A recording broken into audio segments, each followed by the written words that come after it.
Assalamualaikum everyone. I am here with another video, and in this video I am going to tell you about the methods of animal nutrition. I have taken this topic from the chapter Nutrition from Inter Part 1 Biology book, and in my one other video I have told you about the methods of plant nutrition, जिसमें plants जो हैं autotrophic होने के साथ साथ different और methods use करते हैं न्यूट्रिशन को हासिल करने के लिए. And when we talk about animals are heterotrophic organisms. Heterotrophic का मतलब है they cannot produce their own food. They require the plants or they require to eat other animals to get their food. So now we are going to discuss about the different methods that are used by animals to get their food, either from the plants, from eating other animals, or from eating the dead organic matter. So when we talk in large animal, each and every part of the body, each and every cell of the body needs nourishment. के cells को properly function करने के लिए nourishment की ज़रूरत है, हर वक्त energy की ज़रूरत है. But in bigger organisms, जो बड़े animals हैं, in them the cells cannot leave their position and travel to get the food, to get the nourishment. So the food must be delivered in the living organisms.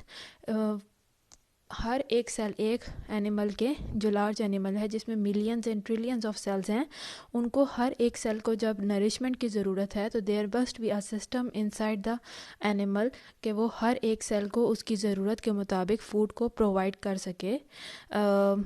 So food must be delivered to each and every cell present in the body of the living organism. तो इसके लिए living organism जो animal है उनके अंदर एक specialise system है जो इस फंक्शन को कैरी आउट करता है. उस सिस्टम को हम डाइजेस्टिव सिस्टम का नाम देते हैं. डाइजेस्टिव सिस्टम जो है हमारी बॉडी के हर एक सेल को वाटर, इलेक्ट्रोलाइट और न्यूट्रिएंट्स प्रोवाइड करता है. यानी कि the responsibility of digestive system is to break down the food into smaller particles, और फिर सर्कुलेटरी सिस्टम हर सेल तक ये स्मॉल पार्टिकल्स, न्यूट्रिएंट्स वगैरह लेके जाता है. सो डाइजेस्टिव सिस्टम हर एनिमल का स्पेशलाइज्ड है. यानी कि जिस तरह की लिविंग ऑर्गेनिज्म की हैबिटेट होगी, जिस तरह के उस एनिमल की हैबिटेट है, क्या ईटिंग हैबिट है, किस तरह की फ़ूड वो लेता है, किस तरह से उसको डाइजेस्ट करता है, तो हर ग्रुप के अकॉर्डिंग उनका डाइजेस्टिव सिस्टम स्पेशलाइज्ड होगा ताकि फ़ूड को वो इंजेस्ट कर सकें, यानी कि खा सकें. To propel it through the digestive tract means वो फूड एक दफ़ा जब हमारे माउथ से स्वेलो होता है तो किस तरह से पूरे डाइजेस्टिव ट्रैक्ट में वो जाएगा, और different parts of the digestive tract they will function on this food. और उसके बाद फाइनली फूड डाइजेस्ट होगा. फूड के अंदर जो वाटर है वो एब्जॉर्ब होगा. इलेक्ट्रोलाइट्स और बाकी के जो न्यूट्रिएंट्स हैं वो lumen of the digestive tract से होते हुए हर एक बॉडी पार्ट को पहुंचेंगे. And the undigested matter of food it will be released outside. इसका मतलब है कि डाइजेस्टिव सिस्टम लिविंग एनिमल्स के लिए, हर एनिमल्स के लिए स्पेशलाइज्ड है उसके लिविंग हैबिटेट को देख के. और डाइजेस्टिव सिस्टम का काम क्या है कि जब एनिमल फूड को स्वेलो करता है तो फूड के ऊपर एक्शन करके, यानी कि फ़ूड के ऊपर डिफरेंट तरीक़ों से, डिफरेंट मेथड से फ़ूड को डाइजेस्ट किया जाता है, डिफरेंट एंजाइम्स रिलीज़ किए जाते हैं. और जब फूड डाइजेस्ट हो जाए तो उसके जो स्मॉलर पार्टिकल्स हैं जिसमें न्यूट्रिएंट्स वगैरह आ जाते हैं, जैसे कार्बोहाइड्रेट्स हैं, प्रोटीन्स वगैरह हैं, उनको ल्यूमेन के थ्रू पास करते हुए सर्कुलेटरी सिस्टम में भेजा जाता है. और सर्कुलेटरी सिस्टम उस फूड पार्टिकल को हर एक सेल तक पहुंचाने के काम करता है.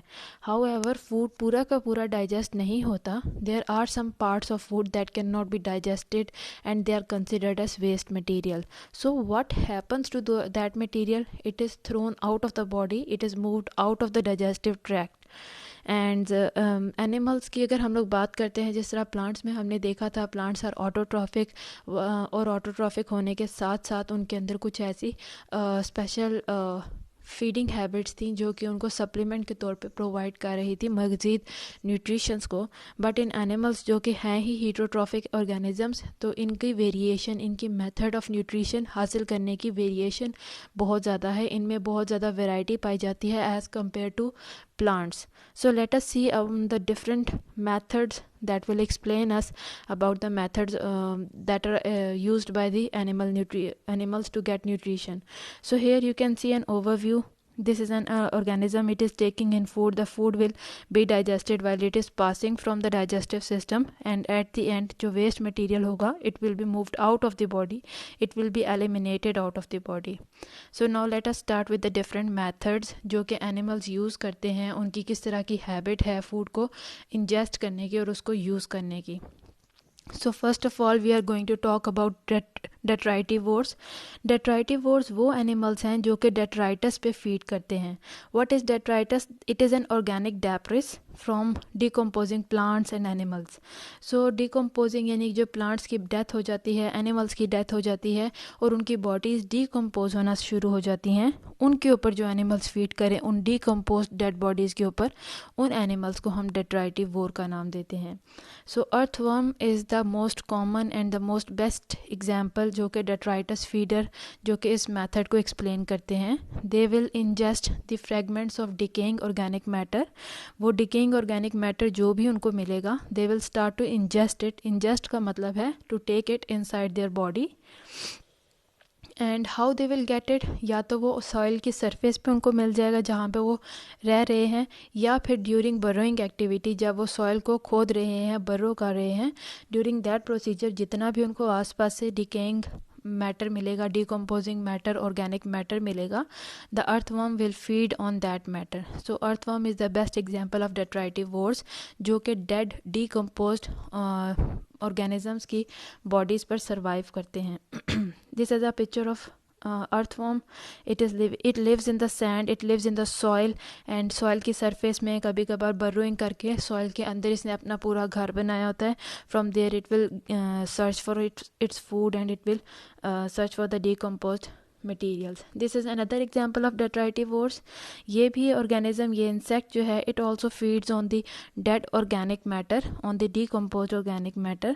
There is another picture of earthworm that is living in the dead. You can see the dead trees are there, they are getting decomposed. और ये जो earthworm है, it feeds on these dead plants, dead leaves. The next category is about herbivores. Herbivores के बारे में आप पहले भी काफ़ी दफ़ा पढ़ चुके होंगे अपने जूनियर स्टैंडर्ड्स में. हर्बीवोर वो एनिमल्स होते हैं जो कि प्लांट्स के ऊपर फीड करते हैं. सो टिपिकल हर्बीवोर्स कौन कौन से हैं, जैसे कि इंसेक्ट हो गए, रेप्टाइल्स हैं, birds and mammals. So when we consider herbivorous mammals की बात करें, जब मैंने बताया कि there are insects, birds, reptiles and mammals. Within mammals there are 2 groups of mammals जो कि हर्बीवोरस हैं.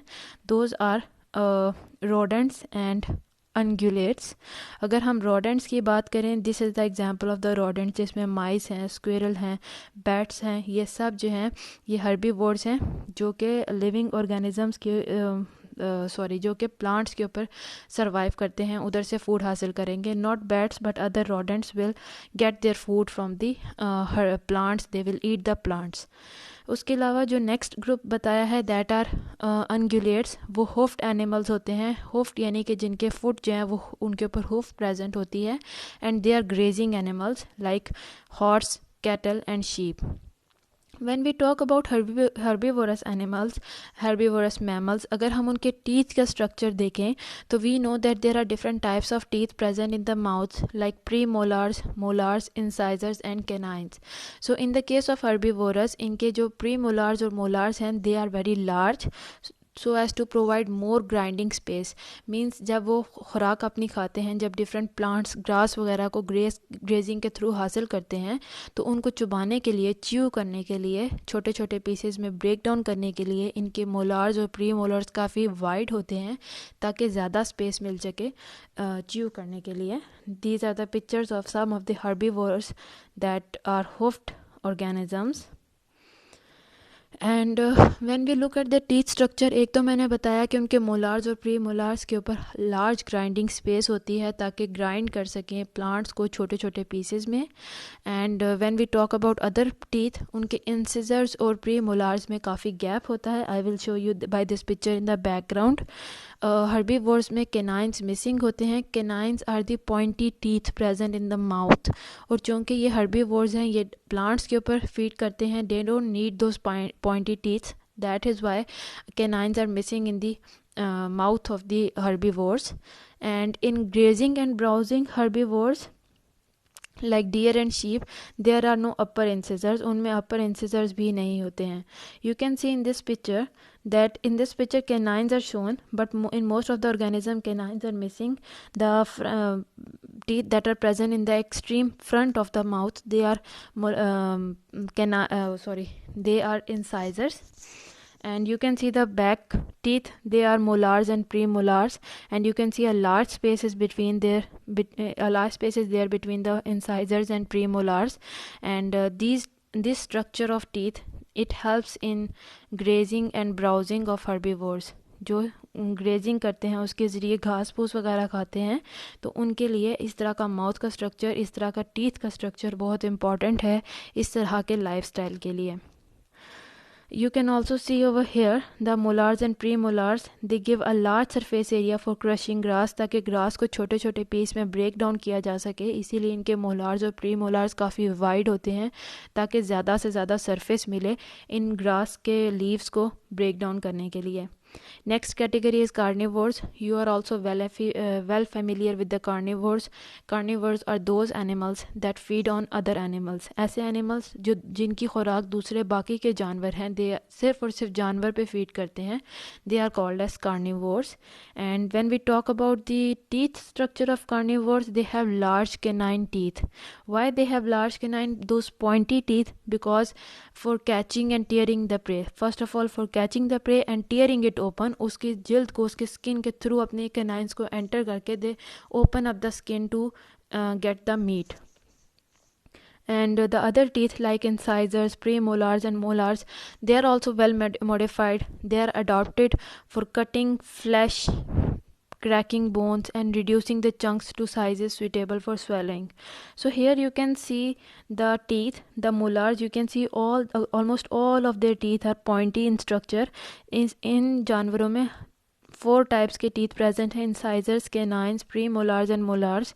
Look at the canines, how big they are and how pointy they are.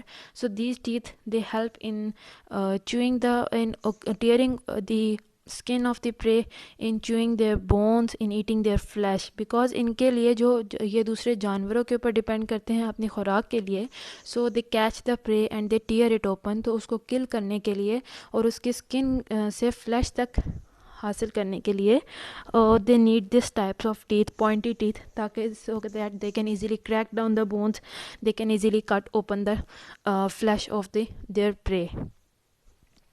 So these teeth, they are used for cutting flesh, for cracking bones and reducing chunks, big chunks of bones and flesh into smaller sizes. So the common example of the carnivores are cats, dogs, lion and tiger. And here they have also given a definition of a predator and a prey.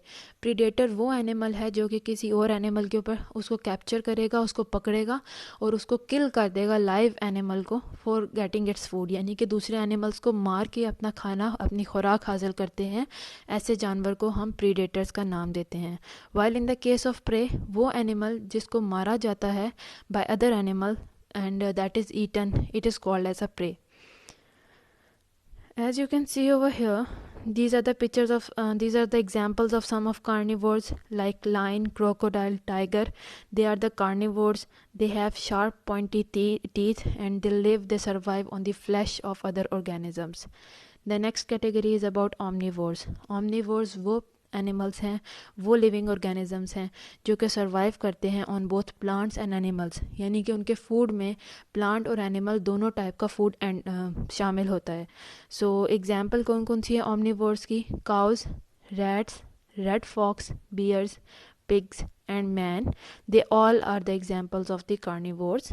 अगर हम लोग बात omnivores, you can see the pictures here of the different omnivorous animals. So when we talk about the omnivores, इनके जो teeth हैं they are structurally and functionally intermediate.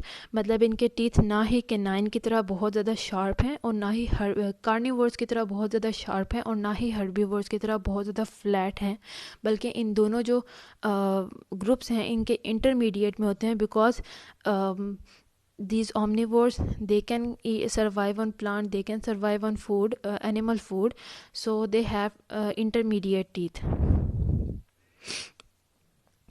Next category is about filter feeders. Filter feeder का मतलब है ऐसे animal जो filter के through अपने फूड को हासिल करते हैं. तो filter feeders are aquatic animals, mostly aquatic animals, and they digest their particles. What they get is they filter the water that is passing through them, and after filtering whatever particles that they extract from it, they will eat it and they will digest it. So these common mussels that are shown in the background, these are the common example of the filter feeders. When we talk about the filter feeders, they have these common mussels. They have large gill openings like fish, and that is covered with cilia. Cilia are like tiny structure, hair like structure. Or let us see what cilia will do. This is a structure of a mussel. इनके side पे gills present होते हैं और gills के ऊपर cilia present होते हैं. What cilia will do, first of all we will look over here. The cilia will cause movement of cilia. Cilia are like small hair like structure, so when they will move, because of that a current will form in the water, and because of that the water will enter into the animal through a inhalant siphon. As you can see in the background picture, also inlet siphon is also written. Inlet siphon के ज़रिए water enter होगा mussel के अंदर, और outlet जो siphon है उसके ज़रिए वाटर दोबारा से बाहर निकलता है. सो इनलेट साइफोन की बात हो रही थी. जब वाटर एंटर होगा इस ऑर्गेनिज्म के अंदर, देन जब वाटर एंटर हो रहा है उसके अंदर स्मॉल पार्टिकल्स प्रेजेंट होंगे मुख्तलिफ माइक्रोस्कोपिक ऑर्गेनिजम्स के, like algae and protozoa. So the secretory cells will be there that are scattered along cilia. Cilia मैंने आपको बताया है कि इनके गिल्स के ऊपर प्रेजेंट होते हैं. उनके ऊपर स्मॉल हेयर लाइक स्ट्रक्चर हैं जिनके मूवमेंट की वजह से वाटर इसके ऑर्गेनिज्म के अंदर एंटर होगा, और इनके ऊपर सिक्रीटरी सेल्स प्रेजेंट हैं. सिक्रीटरी सेल क्या करेंगे कि they will give out some sticky mucus. They will produce some sticky mucus जिसके अंदर वाटर के अंदर मौजूद ऑर्गेनिज्म स्टिक हो जाएंगे. As you can see water को अगर हम जूम इन करें, इसके अंदर different types of organisms present होंगे, जैसे कि प्रोटोजोआ हो सकता है, एल्गी हो सकता है. सो जब ये वाटर एंटर होगा इस ऑर्गेनिज्म के अंदर, सो एंटर होने के बाद ये जो ऑर्गेनिज्म है, छोटे छोटे ऑर्गेनिज्म हैं, माइक्रो ऑर्गेनिज्म हैं, क्योंकि जहाँ से वाटर एंटर होगा वहाँ पे सीलिया प्रेजेंट है और सीलिया के ऊपर सिक्रीटरी सेल्स प्रेजेंट हैं. सिक्रीटरी सेल एक स्टिकी म्यूकस निकालेंगे, सिक्रीट करेंगे सीलिया के ऊपर, और जब वाटर पास होगा, वाटर तो इजीली पास हो जाएगा सीलिया के अंदर से, पर जो ये ऑर्गेनिजम्स हैं, micro organism, they will get entangled here, they will get trapped over here in the sticky substance. So after getting trapped, that food is sent to the mouth structure of the organism through the help of the different ciliary movement like a wave of hairs moving. So उनकी वजह से जो भी food particles trap हुए थे, they will be sent to the mouth. and इसमें मैंने आपको कॉमन एग्जांपल बताई है म्यूज़ल की. म्यूज़ल के अंदर ये इनहेलेंट साइफन है, एक्सहेलेंट साइफन है. इनहेलेंट साइफन के ज़रिए फूड पार्टिकल्स जो हैं म्यूज़ल के अंदर एंटर होंगे. You can see over here, food particles will enter into the mussel, और फूड पार्टिकल्स कहाँ से एंटर होंगे? वाटर की करंट के साथ. फूड पार्टिकल यहाँ पे इंटेंगल हो जाएंगे, चिपक जाएंगे स्टिकी सब्सटेंस के साथ. फिर फूड को माउथ की तरफ ट्रांसफ़र किया जाएगा बाय द सिलियरी एक्शन, यानी एक वेव गुजरती है, एक वेव चलती है सीलिया की, और उसकी वजह से फूड जो है माउथ की तरफ भेजा जाएगा. और जो एक्स्ट्रा वाटर है, क्योंकि अब ये फ़िल्टर फीडर है, वाटर एंटर हुआ है, तो water will not stay in the body, बल्कि water will be sent out. So it will go out through that outlet siphon, जो रेड एरो से यहाँ पे आपको दिखा रहे हैं. The water will get out of the body, and next another wave of water, another current of water will again enter in to the body through this inlet siphon. I have given you an example, that is common mussel. It is an example of the filter feeding.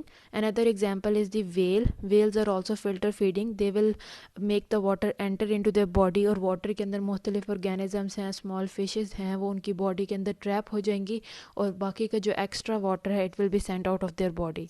So they are also filter feeders, means they will filter the water that is entering their body, और उसके अंदर जो different food particles होंगे वो अपनी body के अंदर रख लेंगे for getting the nutrition. The next category is about fluid feeders. Fluid feeders, as the name suggests, they depend upon the fluid. So food is ingested in the liquid form, ये वो animals हैं जो सिर्फ और सिर्फ liquid form में food को हासिल करते हैं, खुराक को हासिल करते हैं. The most common examples are aphids and mosquitoes. Aphids की अगर बात करें, ये भी दिखने में मच्छर की तरह ही होते हैं. They are the male mosquitoes and the aphid they only depend upon the plants. They don't drink the blood from the human being. They suck the phloem juice. Phloem juice means like the food product of the plants. They will suck it out of the green stems by inserting their delicate styles. Styles means अपना जो वो एक organ है, stylets होते हैं. They will enter it into the plant green stem और वहाँ पे इनको जितना भी वो phloem मिलेगा उसको suck करके अपनी body के अंदर हासिल कर लेते हैं. So these are the examples of some of the fluid feeders जिसमें एफिड्स हैं, मॉस्किटोज़ होते हैं, बटरफ्लाइज हैं, मॉथ्स हैं, हनी बीज हैं. ये सब के सब फ्लूइड फीडर्स होते हैं जो कि सिर्फ लिक्विड फॉर्म में अपने फूड को हासिल करते हैं. Then female mosquitoes, they are also the fluid feeders. They will suck the blood from the skin capillaries. यानी हमारे स्किन में बारीक छोटी छोटी खून की कैपिलरीज होती हैं, blood capillaries.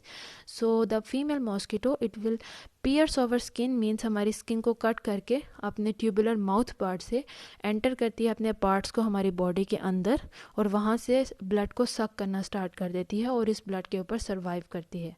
So this is an example of fluid feeders. ऐसे एनिमल्स, ऐसे ऑर्गेनिजम्स जो कि सिर्फ लिक्विड फॉर्म में अपने फूड को हासिल करते हैं. Then the next category, as you can see over here, these are the pictures of the aphids that survive on the plants. Then the next category is about macrophagous feeders, वो animals that take in food in the form of large pieces, जो कि large pieces की सूरत में food को हासिल करते हैं, अपनी body के अंदर लेते हैं. They are called as macrophagous feeders. So there are different types of feeding strategies. मुख्तलिफ feeding strategies हैं जो कि ये feeders apply करते हैं, जैसे कि tentacular feeding है. Tentacular feeding क्या है कि इसके अंदर tentacles होते हैं, arm like structure होते हैं animals की body के ऊपर, और उससे वो बड़े बड़े पीसेस जो भी उनकी आर्म के अंदर कैपेसिटी में आ जाएंगे उसको हासिल कर लेंगे, उस पीस को फूड के, और अपनी बॉडी के अंदर उसको एंटर कर देंगे. उसके अलावा स्क्रैपिंग है, सीजिंग है, that is another common method of macrophagous feeder. And hydra, it is an organism that lives in water, वो एक्वेटिक है. उसके अंदर टेंटेक्युलर फीडिंग देखी गई है, किस तरह से कि वो वाटर में प्रेजेंट होता है, वाटर के अंदर अपने आर्म्स की मदद से वाटर के करंट में जो भी फूड पार्टिकल्स होंगे उनको अपनी तरफ खींचेगा, और आर्म्स जो उसके टेंटिकल्स हैं उनकी मदद से उन फूड पार्टिकल्स को ट्रैप करके अपने माउथ पार्ट में एंटर कर देता है. Then the next type of feeding inside this macrophagous feeder is scraping. Scraping का क्या मतलब है? For this let us see the example of the garden snail. उसके अंदर ये scraping type of feeding बहुत common है. So this is a picture of a garden snail. So let us see how it will do this scraping type of feeding. Scraping में क्या होता है that they feed by using their special organ, जिसे हम rasping organ या फिर radula कहते हैं. So what they will do, I will tell you in the background picture कि they have lips, they hold the leaves in their lips. And then there is a radula, that is a special structure जिसे हम rasping organ कहते हैं. It will move back and forth on the leaves. So because of that, उसके ऊपर teeth present होंगे, they will start scraping the food into smaller and smaller pieces. You can see this snail in the first picture, it is getting the food. In the second picture you can see this scraping organ, it will go up and down on this leaf, on this food, and you can see these teeth like structure on this radula, the scraping organ. वो उसकी मदद से ये बड़े से portion of food को छोटे छोटे pieces में करेगा और वो छोटे छोटे pieces garden snail के mouth में enter हो जाएंगे. So it makes the bigger leaf into tiny fragments which are gradually obtained by pushed towards the pharynx. वो फिर pharynx की तरफ ले जाते हैं जो छोटे छोटे पीसेस होंगे लीफ के, जो रैस्पिंग के थ्रू इसने ऑब्टेन किए हैं बड़े से पीस के ऊपर. यानी कि जो स्नेल है अपने लिप्स में बड़ा सा पीस होल्ड करेगा लीफ का, और उसके ऊपर रैस्पिंग ऑर्गन को आगे पीछे की तरफ मूव करेगा, जिसकी वजह से लीफ छोटे छोटे पीसेस में ब्रेक हो जाएगा और लीफ को फिर फेरिंग्स में सेंड कर दिया जाता है. Then the seizing and swallowing. Seizing और swallowing यानी कि पकड़ के एकदम से swallow कर देना, जो भी सामने फूड आए उसको एकदम से सीज करना, पकड़ लेना, उसके ऊपर काबू पा लेना और उसको पूरा का पूरा स्वेलो कर देना। It is an example of spotted dog fish. ये एक फ़िश है, उसके अंदर ये हैबिट है खाने की, उसके अंदर ये आदत है इस तरह से खाने की कि पूरे फूड को एकदम सीज करना और उसको पूरा का पूरा स्वेलो कर देना। This is a picture of a spotted dog fish. इसकी ये खाने method of nutrition in the spotted dogfish is seizing and swallowing. Then here comes the next category, that is parasitic nutrition. Another video में भी मैंने आपको बताया है parasitic nutrition क्या होती है, जिसमें हमने प्लांट्स में डिफरेंट मेथड्स ऑफ न्यूट्रिशन को स्टडी किया है। पैरासाइट्स क्या होते हैं? वो ऑर्गेनिज्म जो कि किसी और ऑर्गेनिज्म के ऊपर रहते हैं, उनके ऊपर या उनकी बॉडीज़ के अंदर रहते हैं और उनसे अपने खुराक को हासिल करते हैं। ऐसे ऑर्गेनिज्म को हम पैरासाइट्स का नाम देते हैं। और वो दूसरे ऑर्गेनिज्म जिनके ऊपर ये पैरासाइट सरवाइव करते हैं, ऊपर या अंदर, उनको हम होस्ट का नाम देते हैं। सो पैरासाइट्स डिफरेंट टाइप के हो सकते हैं। वो पैरासाइट जो कि लिविंग बॉडीज़ के ऊपर रहते हैं, outside their living body, they are called as ectoparasite. और वो पैरासाइट जो कि लिविंग बॉडीज़ के अंदर रहते हैं, they are called as endoparasite, यानी कि अंदर जो रहते हैं। These are the examples, pictures of some of the parasites. So another category is about obligate parasite. ऐसे पैरासाइट जो अपनी ज़िंदगी का तमाम हिस्सा पैरासाइट के तौर पर ही गुजारते हैं, और अगर इनको अपना होस्ट ना मिले, they cannot survive on their own, they will die because they cannot make their own food, they cannot obtain their own food except their host. तो ऐसे पैरासाइट की डेथ हो जाएगी अगर इनको अपना होस्ट ना मिले, या अपनी ज़िंदगी का पूरा हिस्सा होस्ट के ऊपर ही गुजारते हैं। Then another category is facultative parasite. ऐसे पैरासाइट्स जो अपने कुछ ज़िंदगी का कुछ हिस्सा इंडिपेंडेंटली गुजार सकते हैं, अगर उस दौरान इनको होस्ट ना भी मिले, then also they can survive. तो ऐसे पैरासाइट्स को फैकल्टेटिव पैरासाइट्स कहते हैं। Now let us see some of the examples of the ecto and endo parasites. अगर हम बात करते हैं फ्ली एंड लाइस जिन्हें हम उर्दू में जुएं भी कहते हैं, these are the ectoparasites because they live outside the bodies of the organism. हमारे बालों में, स्किन के ऊपर प्रेजेंट होती हैं lice. So these are the ectoparasites. So flea and lice की अगर हम बात करें, दे लिव इन द फर और feather of mammals and birds. ये मैमल और बर्ड दोनों में पाई जाती हैं, और जिन मैमल्स और बर्ड में पाई जाती हैं, they suck the blood of that mammal और of that bird from their skin. उनके स्किन पे सर्वाइव करती हैं और वहाँ से ब्लड को हासिल करती रहती हैं। These are the examples of flea and lice. Next example is ticks and mites. These are also ectoparasites, but they are not non-human. Means these parasites are not found on human. जो flea and lice थे, they can be found on human bodies, but these ticks and mites, they are not found on human bodies. And then there are aphids जिनका भी मैंने पिछले slides में भी जिक्र किया है।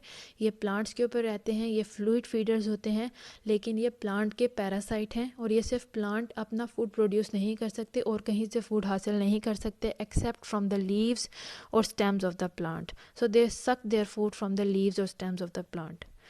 Then there is another parasite, leech. Leech is also an ectoparasite. It attacks the different types of aquatic and terrestrial animals. So these are basically they live in the water. तो उनके surrounding में जो भी कोई animal या human being आए, ये उनके ऊपर अटैक करके उनकी स्किन के साथ चिपक जाती है और वहाँ से फिर ब्लड को हासिल करती रहती है. This is a picture of a leech that is attached to the skin and it is sucking in the blood. And this is a picture of the mouth of the leech. जिस तरह से ये अपने teeth को skin के अंदर attach करती है और फिर ब्लड को सक आउट करना शुरू कर देती है, और इस तरह से ये सर्वाइव करती है. So these were the examples of ectoparasites जो कि स्किन के ऊपर रहते हैं, लिविंग ऑर्गेनिजम्स की बॉडीज़ के बाहर रहते हैं, अपने होस्ट के बॉडी के ऊपर सर्वाइव करते हैं. Now we are going to talk about some of the endoparasites, यानी कि वो ऑर्गेनिज्म जो कि बॉडीज़ के अंदर पाए जाते हैं और वहाँ पे ये पैरासाइट के तौर पे एक्ट करेंगे अपने होस्ट के. सो ये एंडोपैरासाइट्स हैं. ये एक्वेटिक और टेरेस्ट्रियल एनिमल्स दोनों के अंदर पाए जाते हैं, यानी पानी में रहने वाले और लैंड पे रहने वाले हर तरह के जानवर के अंदर ये पाए जाते हैं जहाँ पे ये अटैक कर सकें. सो मोस्ट कॉमनली ये वर्टिब्रेट होस्ट की इंटेस्टाइन्स के अंदर पाए जाते हैं। इंटेस्टाइन के अंदर क्यों? क्योंकि जब ये हमारा डाइजेस्टिव सिस्टम है, हम जो भी खाना खाएंगे वो डाइजेस्टेड फूड ज़रूर इंटेस्टाइन से होके गुजरेगा।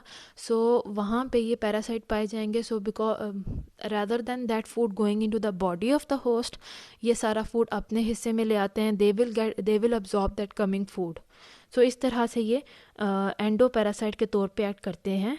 This picture, it is an example of a roundworm. It lives in the gut, in the intestine of the living organisms. Then another organism, some other examples are Entamoeba histolytica, tapeworm और roundworm. They are all common examples of endoparasites जो कि gut के अंदर यानी कि intestine के अंदर पाए जाते हैं. So in some cases the host is weakened, यानी कि वो weak हो जाता है because of the presence of parasite. जब host जो भी खाना खाए उसमें से maximum हिस्सा अगर parasite के हिस्से में चला जाए तो obviously जब host की body को food नहीं मिल रहा तो उसकी वजह से उसको weakness होगी and his metabolism will be affected. And not only they get their food, they eat their food, but the waste material जो कि ये पैरासाइट प्रोड्यूस करते हैं, जब वो बॉडीज़ ऑफ होस्ट में एंटर होता है तो उनके सिस्टम के साथ छेड़खानी करता है, उनके मेटाबॉलिज्म को अफेक्ट करता है और इस तरह से होस्ट ना सिर्फ वीक फॉर्म में हो जाता है बल्कि वो बीमार हो जाता है. So these were the different methods of nutrition that were found in the animals. I hope कि आपको ये वीडियो इंटरेस्टिंग लगी हो और हेल्पफुल लगी हो. See you in my next video. Till then, अल्लाह हाफिज़.